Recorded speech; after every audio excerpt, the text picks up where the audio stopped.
Anda tertarik untuk berkompetisi dalam Pileg 2024? Tapi awas, hati-hati dengan calo politik. Nah, siapakah calo politik ini dan bagaimana mereka bekerja? Mari kita bahas bersama. Hai Sobat Politician Academy, kembali dengan Bonggas Chandra, Coach dari Politician Academy. Kali ini kita akan membahas satu topik yang penting sekali, di mana bagi Anda yang serius mengikuti Pileg 2024, Anda harus berhati-hati dengan yang namanya calo politik.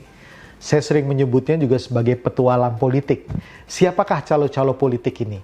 Calo politik adalah orang yang mengambil keuntungan dari proses politik di dalam setiap pileg, di mana ada tahapan-tahapan yang harus dilalui oleh para caleg dan mereka biasanya mengambil keuntungan di situ dan mengambil keuntungannya dengan cara tentu saja menipu atau tidak memberikan informasi yang tepat kepada Anda. Nah, kenapa calo politik bertebaran di masa pileg, pilkada, ataupun pilpres? Karena pileg, pilkada atau pilpres merupakan sebuah panggung di mana perputaran uang sangat besar sekali terjadi di situ. Anda bayangkan ilustrasinya, misalnya di daerah Anda ada 20 orang yang mencalonkan diri, di mana setiap orang harus mengeluarkan 500 juta, berarti di situ untuk level DPRD kabupaten kota saja minimal ada 10 miliar uang beredar. Belum lagi DPRD provinsi, belum lagi DPR RI, belum lagi DPD RI. Jadi Anda bisa bayangkan perputarannya besar sekali, dan perputaran uang yang besar sekali inilah yang kemudian mengundang semut-semut para calo politik itu untuk bergabung dan mengambil keuntungan. Tentu saja mengambil keuntungan kalau caranya profesional tidak masalah, tetapi biasanya yang namanya calo-calo politik ini mereka mengambil keuntungan dengan cara menipu atau membohongi calon-calon legislatif ini. Nah, dalam catatan saya ada 3 tipe atau 3 jenis calo politik. Yang pertama adalah calo politik yang berasal dari partai politik tertentu. Mungkin mereka bagian dari pengurus, mereka mungkin oknum-oknum dari pengurus, di mana mereka menjanjikan bahwa Anda bisa menjadi bacalek dari satu partai tertentu. Tentu saja ini bagi Anda yang belum mempunyai partai, mungkin ini dilihat sebagai sebuah harapan. Apalagi misalnya Anda ingin masuk ke sebuah partai besar dan Anda belum mempunyai partai sebelumnya.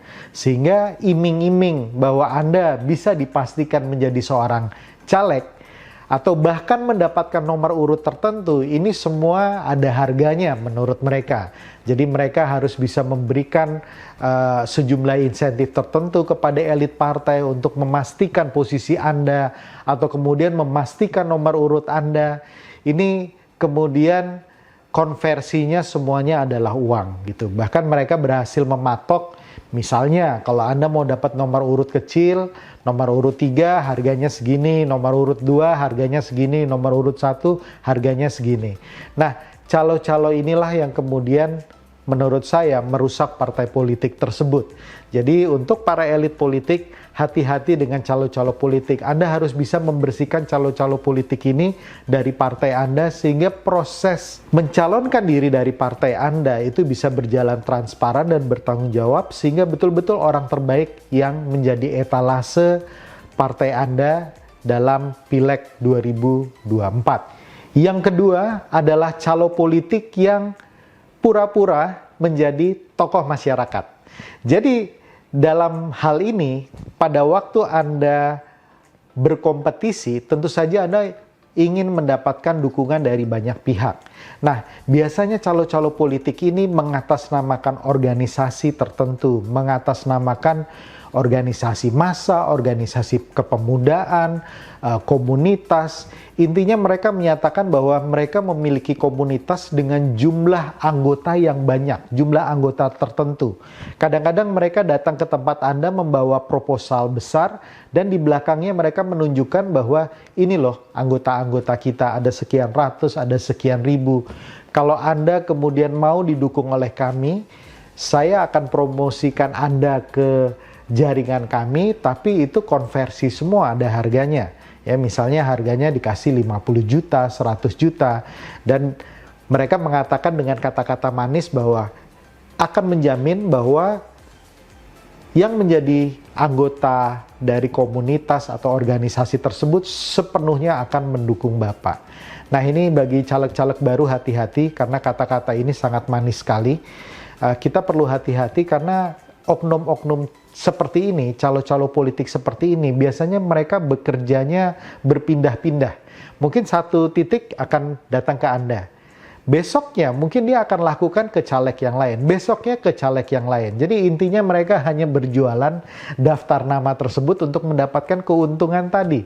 Jadi kalau satu orang dia dapat 20 juta, mungkin kalau dia bisa tawarkan 20 orang, dia udah dapat 400 juta. Dan dia mempunyai banyak option karena banyak sekali caleg yang mau bertarung, mau berkompetisi, hanya bermain di ujung-ujung saja gitu ya. Sehingga kemudian akhirnya mereka percaya dengan sang tokoh masyarakat tersebut dan kemudian membeli dukungan tersebut. Nah, ini hati-hati dengan itu.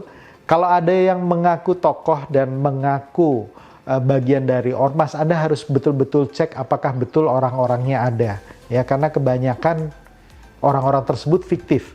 Atau kalaupun ada, tadi modusnya. Mereka bergerak dari satu caleg ke caleg berikutnya ke caleg berikutnya. Intinya mereka jualan daftar nama untuk bisa meyakinkan mendapatkan uang dari Anda. Yang ketiga adalah calo politik yang menjadi caleg. Nah, ini mungkin Anda jadi bertanya, maksudnya bagaimana? Jadi ada betul orang-orang yang mengambil keuntungan dengan menjadi caleg.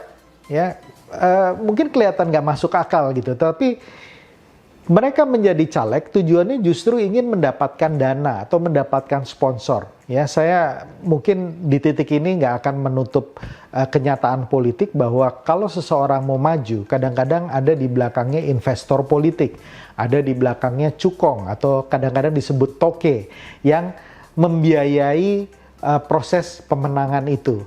Nah, biasanya sang caleg ini kemudian berpura-pura akan maju, kemudian menjual otoritasnya, menjual program-programnya, dan kemudian mengatakan bahwa dia serius. Kemudian dia bergerak dari satu donatur ke donatur lainnya untuk meminta biaya untuk pergerakan pemenangan beliau.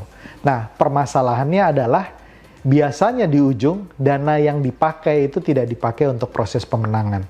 Kita juga tahu bahwa banyak investor politik atau para cukong yang kemudian membiayai yang tujuannya untuk melakukan tembakan terakhir atau money politik atau vote buying. Nah, dan sejumlah dana besar yang dititipkan kepada sang caleg tersebut di ujung tidak dipergunakan karena memang dia tidak serius. Tetapi kalau dia sudah bisa mengumpulkan dana dari beberapa donatur, katakanlah 5-10 donatur, katakanlah masing-masing 50 juta, Anda bisa bayangkan keuntungan dari dia antara 500 sampai 1 miliar dia bisa dapatkan dari proses pura-pura menjadi caleg tersebut. Jadi ini Anda yang harus berhati-hati, biasanya Anda yang berada di level provinsi atau di level DPR RI. Karena biasanya Anda yang maju di level DPR RI ataupun di level provinsi itu tidak memiliki kaki yang kuat di bawah. Nah, kaki yang kuat ini gimana caranya? Nah, biasanya ini dimanfaatkan oleh caleg-caleg bodong tadi, ya. Mereka yang kemudian meminta insentif dari Anda untuk memanage konstituen di bawahnya. Padahal konstituen ini tidak betul-betul dikerjakan atau tidak betul-betul diyakinkan untuk memilih gitu ya. Intinya dia tidak melakukan pekerjaan itu. Nah, Anda yang di provinsi, bila Anda mempercayakan tandem kepada calon-calon DPRD di bawahnya, Anda harus perlu yakinkan bahwa mereka betul-betul bekerja. Karena apa gunanya Anda tandem kalau pada akhirnya berakhir dengan bodong. Artinya dukungan palsu. Nah, ini saya perlu jelaskan kepada teman-teman supaya teman-teman nanti di dalam menjalankan proses pemenangan ini tidak terjebak ke dalam jebakan calo-calo politik seperti ini, karena saya yakin sekali mereka akan bertebaran banyak sekali di luar sana, dan ini tentu saja akan sangat merugikan bagi Anda, caleg-caleg baru, caleg-caleg yang betul-betul mau serius untuk memenangkan Pileg 2024. Saya ingin memberikan disclaimer di terakhir bahwa tidak seluruhnya seperti itu. Tentu saja caleg yang serius juga banyak. Tentu saja ada orang-orang di elit politik yang betul-betul bisa membantu Anda untuk menjadi caleg atau mendapatkan nomor urut tertentu. Tentu saja tidak semua tokoh-tokoh itu adalah tokoh-tokoh bodong gitu ya. Artinya Anda sebelum percaya dengan seseorang harus betul-betul cek ke bawah, harus betul-betul cek betulkah mereka memiliki apa yang mereka janjikan tersebut. Saya pikir itu intinya. Semoga Anda tetap bersemangat untuk berkompetisi dan salam perubahan.